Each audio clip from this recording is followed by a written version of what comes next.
Deadpool #1 is written by Alyssa Wong, pencils and inks by Martin Coccolo, colors by Neeraj Menon, letters by Joe Sabino. And I saw a lot of people talking about this book and Alyssa Wong being on Deadpool. She ended up having an interview where she talked about going to the X offices and pitching a book, not this one, but pitching a book. And they ended up saying, no, that's not going to work out. But hey, you want to do Deadpool? All right. It's like one of those, you get a Deadpool, you get a Deadpool. You just kind of walk in the offices and end up having a pitch turned down, and then you get Deadpool, which should be a big book, right? I think so. And I saw people talking about the idea that they were really worried that this book was going to stink. Stink on ice, they thought. It doesn't stink. It's okay. It's not horrible. And that's kind of backdoor shade at one point, but it's kind of a sign of the times where if a book isn't horrible, you will get people commending it. I do think it's one of those things of hype and anticipation and things like that, and expectations, where people who thought, oh, this book's going to stink, well, if it in their mind is going to be a 2, and then it ends up being a 6, boy, you actually have good feelings about that. Now, if you go into it thinking it's going to be a 10 and it's a 6, then you're upset. It's like the idea of an arranged marriage versus Western marriage. I do talk about that a lot on the podcast. I won't get into it, but you could look it up. But all in all, with all of this stuff going down, it's not that bad. It's just not that funny. I wanted it to be a little more funny, but it ends up okay. There's some continuity, little snafus and things that feel weird, but we'll get into that because the book ends up starting with old Deadpool. He is tied up at the moment, right? He's got vines all around him and even these weird slug monstrosity bird things. I don't even know what that thing is. It looks horrendous, but they have him trapped. He doesn't quite remember how all this happened, but he finds out very quickly who did it because Harriet Bromes, a.k.a. the Harrower, she shows up and goes, hey, what up? I'm Harriet Bromes, the Harrower, and I ended up capturing you. And if you don't know, old Harriet, she is a character that was created by Steve Orlando and Carmen Canero back in the Avengers Curse of the Man-Thing #1. Way back in 2021. Oh my, March of 2021. And I remember reading the issue. I remember that she was trying to do sus things to Man-Thing. It didn't quite work out, but she was more of an evil offshoot of what was at that point a team that I kind of was digging, and that is the Jonathan Hickman Golden Girls team of horticulture. You end up having Harriet here. She is the great niece of Augustus Bromes of that team. So there's that tie-in. There's the tie-in of the X-Books and all that. I don't read many of the X-Books anymore. I passed that on off to Jason and Ruben, but I did like horticulture enough. I kind of got a kick out of the Golden Girls fighting the X-Men. But Harriet's a little insane. She likes to have people worship her. She mentions in this later that she uses like the spellosity, where she could do things with the fission and the fusion. It's more of just like a, hey, that's how it's going to work. It's not really explained very well, but you can get the idea that she's kind of Marvel's version of Poison Ivy, and it works out fine. Well, she ends up capturing Deadpool. Well, why is that? Why is she there with Deadpool? Well, it's the healing factor. The healing factor is a great deal, and I wish I had a healing factor because I fell down the stairs yesterday, and I ended up really hurting myself, and I'm really aching right now. And don't even ask me why I keep falling down the stairs. I really can't answer that. No, I was not drunk. I don't drink. I'm not, Brandon or Luke Hollywood here. Seriously. But I end up having problems with being a klutz, basically. But I'd like to have the healing factor. But the healing factor ends up turning into a sus way that people end up taking advantage of you. This is something that ended up happening in the Old Man Logan book. And I remember me and Brandon being disgusted where you have the cannibals and they're just stripping the flesh off of Wolverine because it'll grow back. It is an all-night, all-day replenishing buffet for cannibals. So, hey, there's what you get. There's a good and bad side of just about everything. And I will tell you also, when me and Brandon ended up talking about that whole thing stuck with me so much that I ended up way past then going and getting a gyro, and I ended up seeing that, like, wheel of meat, and, the gyro or the gyro. It's my one buddy always, "It's a gyro," and I used to get mad at him, but end up with that wheel of meat that they were stripping, and it almost made me just nauseous thinking about Wolverine. Now, I did eat the gyro anyway because they're delicious, but I still thought of that. It still weirded me out, but the healing factor is why Harrower ends up having Deadpool. Deadpool kind of was in the right place at the wrong time, you can kind of go with. But as you end up having Harrower discussing this, she just says, "Well, I got this symbiote deal." Deadpool freaks out. "No, no, not a symbiote." And she does put it in him. She inserts it in his tummy, right? And this was one of the things when Alyssa Wong was hired to do the book and it was announced. She ended up saying that this book would be real big on the body horror, but it would also be really big on the idea that Deadpool's going to get pregnant and give birth. And a lot of people I saw rolled their eyes at that, but this seems to be the twist of it, that it's Carnage symbiote in him. So rest assured, that's kind of cool. And again, it's cool. I'm not laughing yet. I want some laughs. But we then also find out how Harrower got this piece of the Carnage symbiote. She ended up having problems with Man-Thing in that one shot, and it left the swamp, seemed to have headed to Manhattan, and was just, strutting down the street. "Oh no, I'm right in the middle of absolute carnage. Who would have thunk it?" And then, "Oh, what's that? Oh, it's a little bit of the Carnage symbiote. Let me grab that," and skedaddle out. It's one of those things. Damage control was not there. The Life Foundation, nobody got there quick enough to clean up. She grabbed the goo and ran.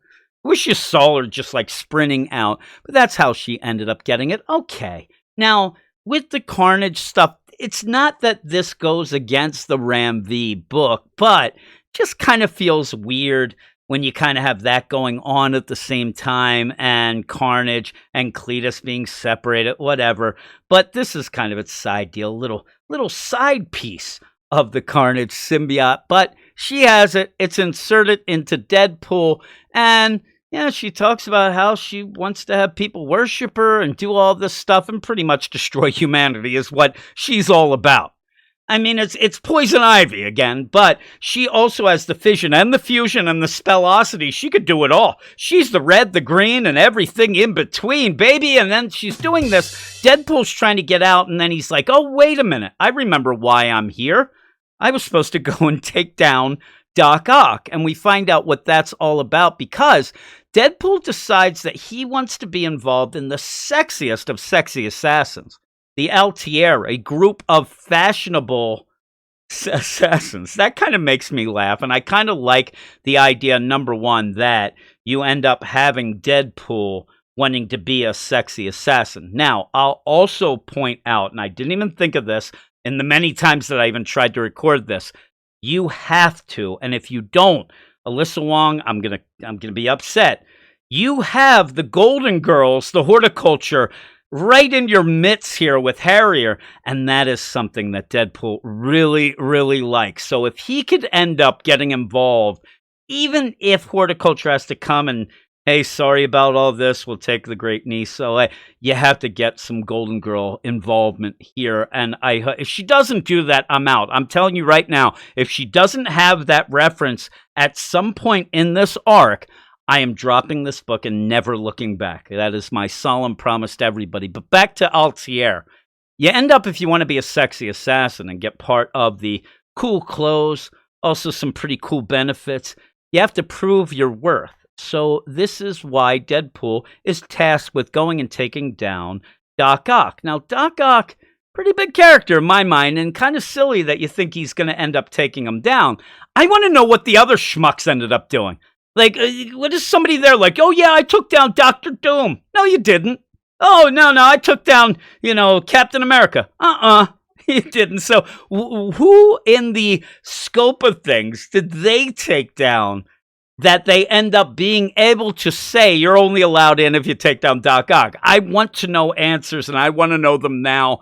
But to take down Doc Ock, which is a pretty big task, you end up having the Altair and the Horned Emperor give a handler, give an assistant to Deadpool, and Deadpool is pretty much smitten with Valentine Wong, who is going to be the assistant, ends up introducing themselves, and they end up putting some subdermal trackers, spy assassin stuff. But you end up having Deadpool pretty much tripping over his own words. Man, I really like your needles. Kind of gets now. Almost got a laugh there, but he ends up at one point where you have one of those X-Men pages that's going to explain the atelier. I guess I said Altier. I kind of like that better. Atelier. Oh my goodness. And he's written in some things. Oh man, better pick up lines than nice needles. It's okay. It didn't make me laugh though. I saw a lot of people thought this was hilarious, but to each their own. You do get one of those crazy walls that I talked about, I think, last week on this Marvel podcast, where if you end up having a wall with a bunch of pictures, tacks, and yarn, you look crazy, but he's kind of crazy. Deadpool, it works for him. Doesn't work for just a random guy like me.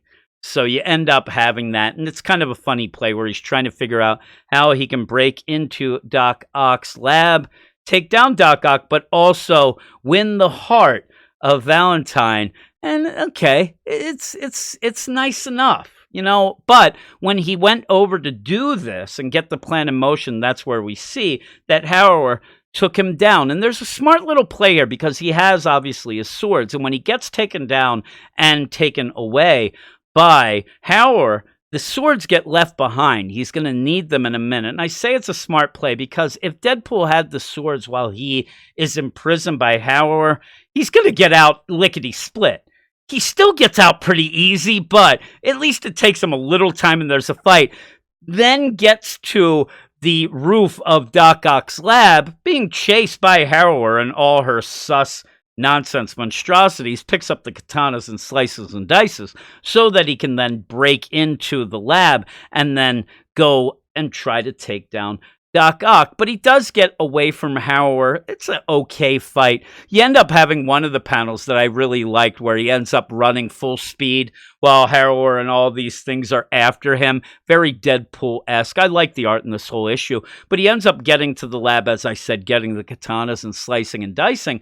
And then he crashes, and Doc Ock's like, what the heck is going on? Now, while this is happening, the painkillers, the anesthetics that you ended up having Harrower give Deadpool so that she could insert the Carnage symbiote, they're wearing off. And he starts to feel the old baby kicking, also maybe eating his liver, and also he's kind of having some pain and troubles. And when he falls into more than breaks into Doc Ock's lab, he lands and then has to say to Doc Ock, yeah, wait a second here, Doc. I'm going to get up and kill you in just a second.